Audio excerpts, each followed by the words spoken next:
Hi friends, எனக்கு சாமி ரூம்லலாம் பற்றி வைக்கிற ஸ்டாண்ட் வந்து இருக்குங்க. ஸோ நான் வந்து அதில் வச்சுக்குவேன். ஆனால் எங்கள் மாமாவுக்கு வந்து நாங்கள் வந்து ஃபோட்டோ வந்து வாலில் அடிச்சிருக்குது அப்படின்னால அங்கே வந்து எந்த ஸ்டாண்டுமே இருக்காதுங்க. நான் வந்து பற்றி வைக்கணும் அப்படின்னு நினச்சேன்னா பாப்பா வந்து கீழே தான் வைக்கணுங்க. பாப்பா வந்து எடுத்துருவாங்களோன்னு எனக்கு ரொம்பவே பயமாக இருக்கும். அதுக்காக தான் நான் ரீசெண்டாக வந்து இந்த பற்றி வைக்கிறது பார்த்தேங்க. இது வந்து டபுள் சைட் டேப் போட்டு லைட் வெயிட்டாக தாங்க இருக்கும். நம்ம வந்து எந்த வாலில் வேணாலும் நம்ம அட்டாச் பண்ணிக்கலாம். நமக்கு ஸ்டாண்ட் இல்லை அப்படின்னு சொல்லிட்டு எதுலேயுமே ஃபீல் பண்ண வேண்டாங்க. எதில் வேணாலும் நம்ம வச்சுக்கலாம். இதை வச்சுட்டிங்கன்னா ரொம்பவே ஸ்ட்ராங்காகவே பிடிச்சிக்குது. ரொம்பவே சேஃபுங்க குழந்தைங்க இருக்க வீட்டிலலாம். இப்போ நமக்கு ஆஃபீஸு அந்த மாதிரி இருக்கிற இடத்துல நம்ம தனியாக அதுக்கு ஸ்டாண்டெல்லாம் இருக்காதுங்க.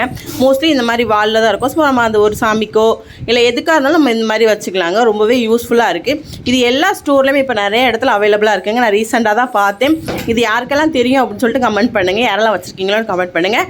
ரொம்பவே யூஸ்ஃபுல்லாக இருக்குங்க. நான் இப்போ வச்சு காட்டுறேன் பாருங்கள். இந்த மாதிரி தாங்க சூப்பராக இருக்குது.